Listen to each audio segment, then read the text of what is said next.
যে পথ দিয়ে মুসা আলাইহি ওয়াসাল্লাম পার হয়ে গেছে, ওই পথ দিয়ে কিন্তু ফেরআউন আটকা পড়ে গেছে, তাই না?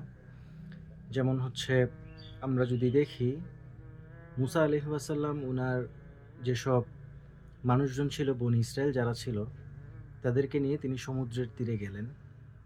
সমুদ্রে প্রচণ্ড পানি, কোনোভাবেই সম্ভব না সমুদ্র পার হওয়া। কিন্তু মুসা আলাইহি ওয়াসাল্লাম আল্লাহ সুবহানাহু তাআলার উপর ভরসা করছিলেন, যার কারণে এই সমুদ্রের পানি তার জন্য রাস্তা হয়ে গিয়েছিল। কিন্তু ফিরআউন সে আল্লাহ সুবহানাহু তাআলার উপরে ভরসা করতে পারেনি, বরং সে তাগুত ছিল।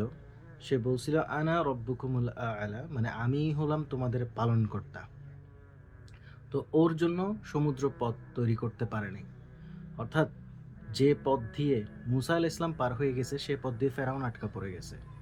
সুতরাং প্রবলেম কোথায়? প্রবলেম পথের না বা রাস্তার না, প্রবলেমটা হলো বিশ্বাসের, ইমানের, আকিদার।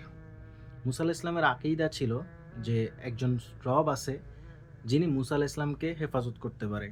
আর ফেরআউনের আকিদা ছিল সে নিজেই রব, যার কারণে সে পথভ্রষ্ট হয়েছে এবং তাকে সমুদ্রে ডুবিয়ে মারা হয়েছে। সুতরাং আমাদের মত যদি আমরা চেঞ্জ করি, আমাদের মত যদি আমরা আল্লাহ সুবহানাহু ওয়া তাআলার দিকে দিই, তাহলে আমাদের জন্য এইসব কঠিন রাস্তাগুলো সহজ হয়ে যাবে। যেভাবে সাহাবীদের জন্য হয়েছিল, যেভাবে নবীদের জন্য হয়েছিল, আমরা আল্লাহ সুবহানাহু ওয়া তাআলার উপর যদি ঠিক ওইভাবে ভরসা করতে পারি যেভাবে ইব্রাহিম আলাইহিস সালাম করছিলেন, ইন্নী যাহিবুন ইলা রাব্বি সায়াহদিন, আমি আমার রবের পথে চললাম, তিনিই আমাকে পথ দেখাবেন। এবং আল্লাহ সুবহানাহু ওয়া তাআলা ইব্রাহিম আলাইহিস সালামকে পথ দেখাইছিলেন।